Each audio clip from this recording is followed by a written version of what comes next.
Go Cat Go. Kembali lagi di GoCast, Broadcast Your Story. Nah, di segmen kedua kali ini saya tidak hanya ditemani oleh Pak Buralima, tapi juga ada dua narasumber hebat lainnya. Nah, di samping kanan saya ada Pak Andri Haris, selaku Business Development Sales and Marketing Manager PT Bintang Resort Cakrawala. Selamat datang Pak Andri Haris. Terima kasih. Lalu di sebelah kiri saya ada ibu yang sangat cantik menemani diskusi kami kali ini. Ada Ibu Raden Rita Sari, selaku Direktur Politeknik Bintang Cakrawala. Selamat datang Ibu. Terima kasih, selamat sore. Selamat sore Ibu Rita, Pak Andri dan Pak Bur. Kita menyambung diskusi yang tadi. Mungkin Bapak Ibu sekalian sudah dengar bisik-bisik di belakang tadi terkait sustainable tourism. Di segmen kedua saya dapat titipan dari produser GoCast, Bu. Kita akan ngomongin apakah atraksi budaya sudah berdaya. Nah, kali ini kita pengen bahas dulu terkait ST tadi Pak, Sustainable Tourism Bapak Ibu sekalian. Mungkin adakah pandangan lain dari Bapak Ibu sekalian terkait bagaimana menyelaraskan tiga hal, yaitu lingkungan, ekonomi, dan sosial budaya. Mungkin dari Bu Rita, ada yang mau disampaikan dulu? Yes, terima kasih Mbak. Sebenarnya kalau kita bicara SD tadi, ada satu lagi Mbak yang harus kita siapkan, yaitu SDM, sumber daya manusianya, yang betul-betul kita siapkan bagaimana nanti sampai ke 2030. Nah, salah satunya kami dari akademisi itu yang memang harus bisa mengisi di situ. Nah, Politeknik Bintang Cakrawala sendiri sekarang kami juga sudah mempersiapkan bagaimana kedepannya untuk memenuhi SDM. SDM yang bisa mendukung ST tadi nih ya Bu ya. Kalau dari Bintang Resort sendiri Pak, apakah sudah ke arah ST, Sustainable Tourism? Sudah ada upaya-upaya itu? Ya, kita kira semenjak Bintang Resort itu mulai kita operasionalkan gitu ya, dari tahun 90-an, itu konsep daripada pembangunannya memang arahnya ke sana. Walaupun pada waktu itu gaung dari Sustainable Tourism itu belum sebesar dan semenggema saat ini kayak gitu. Sebenarnya kita sudah ke sana. Makanya konsep daripada pembangunan kawasan Bintang Resort itu ketika kita lihat bagaimana kita mengelola sampah, ketika kita membuat perencanaan bagaimana nih lingkungan masyarakat di sekitar kita itu bisa di-empower, bisa kita maksimalkan, karena kita tidak mau hasilnya itu cuman kita sendiri yang menikmati, harus dirasakan juga oleh masyarakat sekitar gitu ya. Nah, jadi dari awal pembangunan kita itu arahnya sebenarnya sudah ke sana, dan implementasinya itu sampai sekarang. Nanti kita akan jabarkan lebih detail lagi gitu ya, dengan nanti diskusi kita apa sih yang sekarang sudah kita lakukan dan yang nantinya akan kita lakukan berkaitan dengan sustainable tourism itu sendiri. Oke, baik, kita tahan dulu Bapak Ibu sekalian. Tadi saya sudah meminta komentar Bu Rita, minta komentar Pak Andri. Di sebelah saya ada Pak Bur yang tadi mau jadi calon gubernur. Mau dikalah Pak? Calon menteri. Calon menteri ya Pak, saya kasih kesempatan dikalah. Pak Bur Alimar menuju Menteri Pariwisata Indonesia. Amin ya. Baik Bapak Ibu sekalian, sebelum kita lanjut ngebahas ST di Bintang lebih detail, saya juga punya satu tayangan lagi. Ini analisis artikel Bapak Ibu sekalian, karena kita bicara soal Bintang. Ternyata sudah ada perhatian dari pemerintah sejak tahun 2012, bahkan oleh dari organisasi buruh internasional. Jadi di buku pedoman Green Jobs, Sustainable Tourism Development, mereka menuliskan juga tentang Bintang. Nanti kita simak tayangannya gitu. Lingkungan versus pariwisata merupakan sebuah fenomena yang timbul dalam mengkampanyekan penyelamatan lingkungan ataupun kemajuan suatu industri pariwisata. Namun saat ini konsep sustainable tourism telah mengambil peran akan menyeimbangkan keduanya menjadi seiring sejalan guna menjaga keberlangsungan suatu lingkungan, sosial, budaya hingga ekonomi. Kondisi geografis suatu daerah kerap menjadi potensi wisata yang diburu oleh wisatawan hingga pelaku wisata bahkan pengusaha industri pariwisata. Namun ke depan bagaimana sektor pariwisata dapat berpusat kepada manusia atau people-centered tourism serta upaya meningkatkan kekuatan kearifan lokal yang akhirnya menjadi unique selling point. Tentunya hal ini harus dijaga, dirawat, dan dikelola dengan dukungan kualitas sumber daya manusia yang baik dalam upaya menerapkan nilai keberlanjutan domestik seperti kearifan lokal serta pariwisata yang berkeseimbangan.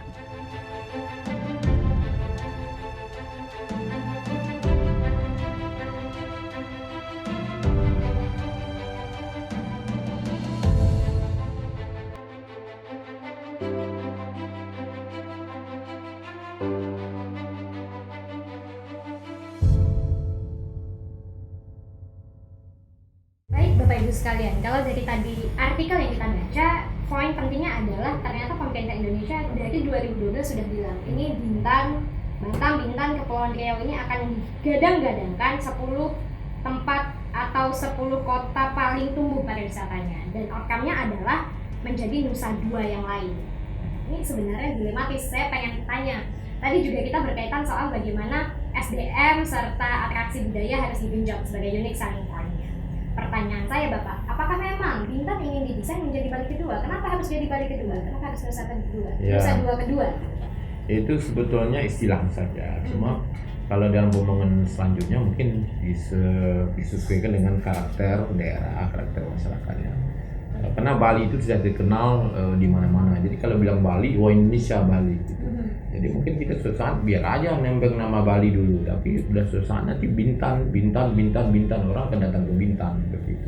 Karena untuk mengangkat Bintan itu orang sebagian belum tahu Bintan itu di mana. Orang bagian dari Singapura seperti itu. Itu mungkin saya lihat filosofi Kementerian Pariwisata itu kenapa Bali baru, karena orang tahunya Bali. Tapi khusus untuk Bintan kita udah kita klarifikasi bahwa nggak usah Bali Pak. Dulu daerah super prioritas itu, destinasi super prioritas itu namanya Bali. 10 daerah Bali baru pernah dengar kan? Kita udah berubah daerah destinasi atau destinasi super prioritas. Makanya salah satunya adalah Kepri gitu. Jadi makanya kita dengungkan lagi Kepri itu di mana ya, kita dengungkan dari Bintan gitu ya. Kenapa tidak dari Bintan? Karena dekat dengan Singapura, Malaysia dan daerahnya terjaga, dan banyak kriteria yang membuat Bintan itu bisa menjadi destinasi masa depan Indonesia gitu.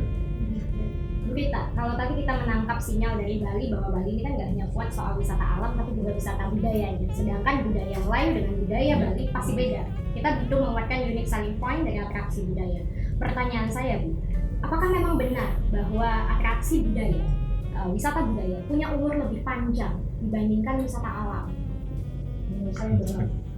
Kenapa Bu bisa demikian? Kalau kita bilang atraksi budaya itu merupakan atraksi yang berdasarkan kepada sesuatu daerah tertentu yang turun-menurun. Kalau kita bilang atraksi budaya itu yang dari nenek moyang kita mungkin ya, yang itu dari tentunya yang sudah biasa terbawa di kehidupan sehari-hari. Itu tuh lebih awet, lebih tahan lama secara ceritanya. Atraksi budaya. Kalau alam kita akan melihat, mudah-mudahan alam ini juga terjaga ya. Kalau tadi dibilang kita berkelanjutan, bisa kan tentunya yang tadi ada alamnya harus dijaga, kebersihannya dijaga, SDM-nya harus bisa ke arah ke situ. Kalau kita menjaga tapi SDM-nya belum siap, juga akan bisa. Jadi kalau saya lebih awet itu di atraksi yang namanya budaya. Karena budaya itu berbeda, tadi katanya ada Bali, ada Bintan. Tentunya di sini kalau kita mau mengembangkan daerah itu memiliki dayanya masing-masing, dan itu dengan kearifan lokal masing-masing. Sementara kalau kearifan lokal sendiri itu adalah merupakan budaya. Jadi kita di sini harus bisa, yang saya katakan bisa dari SDM ya, kita membedalah mana yang memang budaya, mana yang memang pariwisata. Jadi pembelajarannya pun agak berbeda. Menurut saya edukasi budaya. Baik, itu sudut pandang akademisi. Kita lihat sudut pandang dari pelaku pariwisatanya nih, marketnya. Bagaimana atraksi budaya? Sudah berdayakah atau memang masih fokus pada wisata alam saja nih, pantai saja? Bagaimana Pak? Oke, saya coba untuk menarik memori kita gitu ya dari kegiatan wisata itu pada masa-masa awal terlebih dahulu. Wisata pada zaman dahulu itu didefinisikan, diartikan cukup dengan ada sebuah penginapan, yang penginapan itu ada kasur, bahkan pada waktu belum ada AC ada kipas angin gitu ya, terus ada kamar mandi, itu menurut mereka sudah cukup kayak gitu. Nah, seiring dengan perjalanan waktu, konsep dari berwisata itu sudah berkembang, tidak lagi seperti itu gitu ya. Jadi sekarang ketika orang berwisata pengen mengunjungi suatu tempat, mereka tidak hanya mengekspektasi adanya sebuah akomodasi penginapan, tetapi mereka membutuhkan ada nilai tambah di dalamnya. Apa sih yang bisa disediakan oleh pelaku wisata untuk kemudian bisa menjadi sesuatu yang unik buat para pengunjung-pengunjung itu tadi? Karena definisi wisata seperti saya sampaikan di awal itu sudah berkembang, sudah berevolusi gitu ya. Nah, budaya ini merupakan salah satu faktor yang menjadi unique selling point-nya kita di mana kita berada. Nah, Bintan Resort itu berada di kawasan Bintan yang notabene adalah di kawasan Kepri yang kita berlandaskan, bernafaskan Melayu gitu ya. Nah, ini yang pengen kita perlihatkan. Jadi di dalam setiap konten marketing kita, di dalam setiap konten promosi yang kita sebarluaskan, message atau pesan yang pengen kita sampaikan kepada masyarakat turisme di luar sana itu adalah ketika Anda datang ke Bintan, itu tidak hanya yang kami sajikan pantai atau hanya Bintan Resort, tetapi kami juga ikut mempromosikan apa sih nilai budaya yang ada di sekitaran kami gitu ya, di Tanjung Pinang, di Bintan itu sendiri ataupun di wilayah-wilayah lain. Sebagai contoh real nyata yang sudah kami lakukan adalah tour yang kami kelola, itu turnya tidak hanya berkeliling di dalam kawasan Bintan Resort. Kita berkunjung sampai ke Penyengat. Kita juga punya destinasi ke Senggarang gitu ya, ke Patung Seribu dan lain-lain. Semuanya kami rangkum, kami tarik kami collect itu menjadi komoditas wisata yang bisa kita promosikan kepada dunia luar. Jadi benar bahwa budaya itu harus menjadi bagian ya daripada kegiatan wisata kita. Kita tidak hanya terus-menerus menjual alam, dalam hal ini adalah pantai. Itu akan berevolusi terus. Kita nggak tahu nanti 10 tahun ke depan ini tidak lagi berhenti sampai di sini, dia akan terus berkembang gitu ya. Nah, nanti saya akan elaborasikan lebih dalam lagi berkaitan dengan sport tourism. Ini kita baru bicara culture tourism. Ada lagi nanti pengembangan ke depannya itu adalah health tourism, ya, tourism yang berkaitan dengan kesehatan. Nah, itu adalah bagian-bagian bagaimana kita sebagai pelaku itu menjawab keinginan pasar atau demand daripada pasar. Apa sih yang mereka inginkan? Seperti yang gambaran yang simple banget tadi.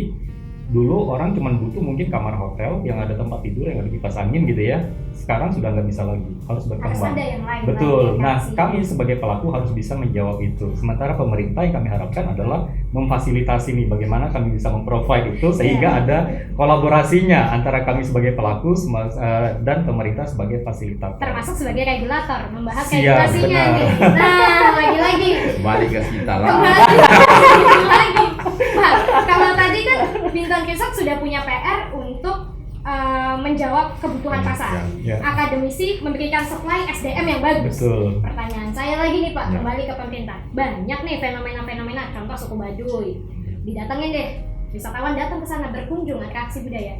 Tapi ternyata warga lokal suku Baduynya sendiri yang merasa terganggu seperti itu. Karena apa? Atraksi budaya ini cukup kental. Kalau lingkungan rusak kelihatan mata, tapi ketika budaya itu tidak terlihat. Bagaimana pemerintah memberikan koridor-koridor itu regulasinya, Pak?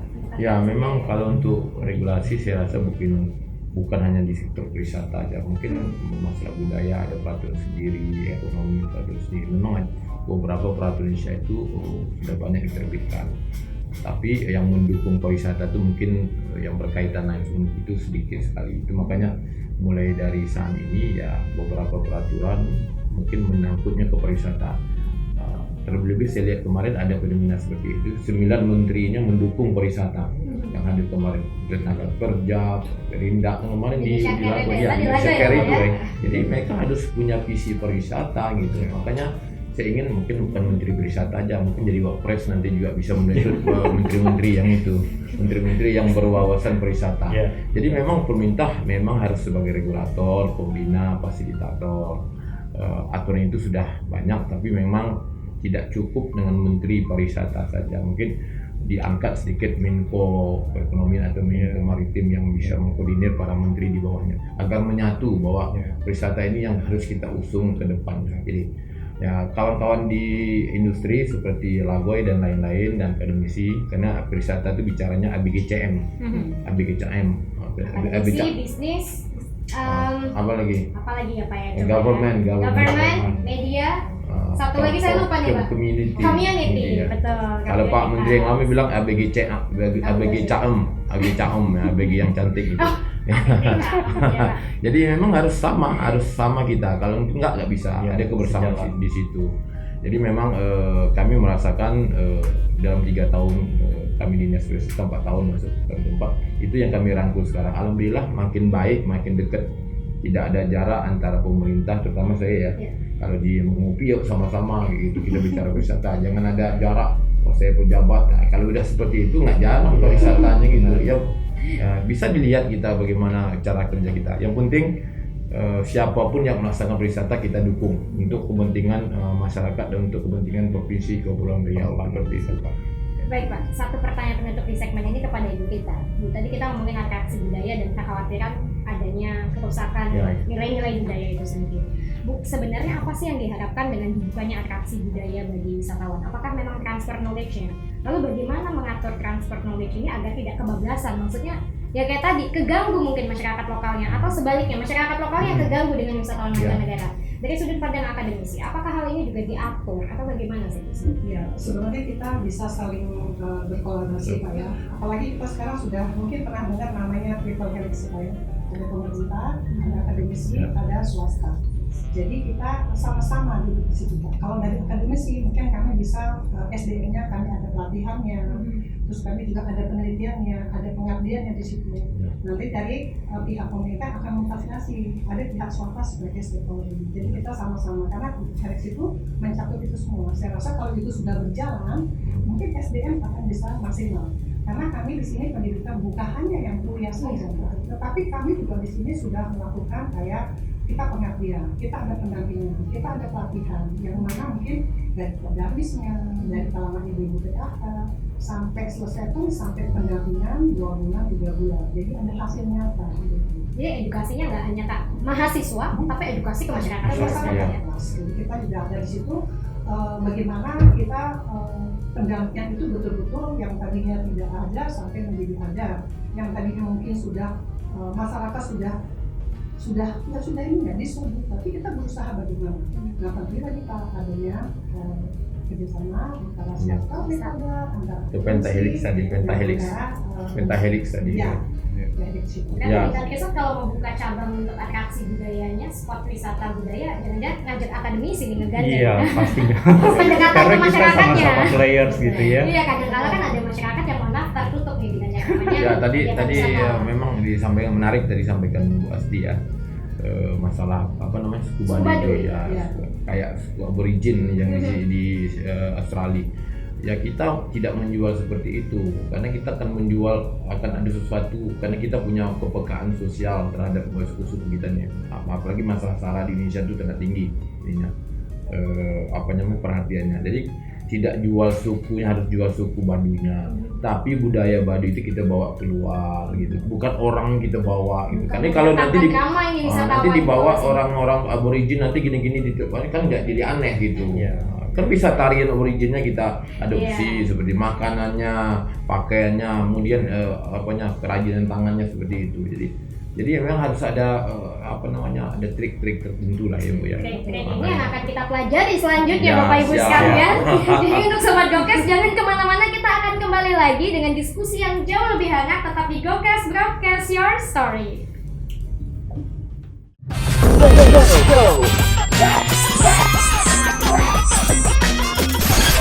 Go. Cat. Go.